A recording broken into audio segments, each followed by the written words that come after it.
hingga saat ini masih terus melakukan penyelidikan dugaan tindak pidana korupsi. Dua kasus dugaan korupsi tersebut hingga kini masih menunggu penghitungan kerugian dari pihak-pihak terkait. Meski tahun 2021 tidak ada kasus dugaan korupsi yang ditangani penyidik unit tindak pidana korupsi atau Tipikor Polres Payakumbuh yang naik ke tingkat penyidikan, namun hingga saat ini Tipikor yang berada di bawah Satreskrim masih terus bekerja melakukan penyelidikan terhadap dua kasus dugaan korupsi yang terjadi di wilayah hukum Polres Payakumbuh yang meliputi Kota Payakumbuh dan seluruh kecamatan di Kabupaten 50 kota.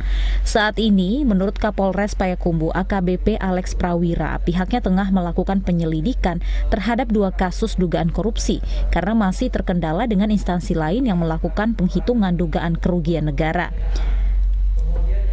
Ada mekanisme yang harus dilalui dan memakan waktu. Pihaknya mengatakan penyelidikan perkara tersebut bisa berlanjut ke tahun 2022. Menurut Kapolres, penyelidikan tersebut dilakukan setelah adanya laporan dugaan korupsi yang laporannya masuk ke Polres Payakumbuh.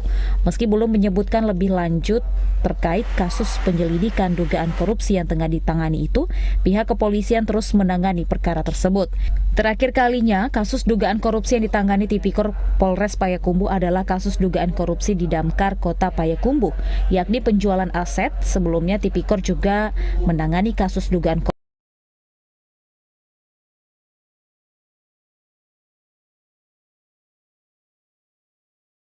korupsi penggunaan dana APBD yang melibatkan mantan anggota DPRD Payakumbuh. Dari Kota Payakumbuh, Edward TVRI Sumatera Barat melaporkan.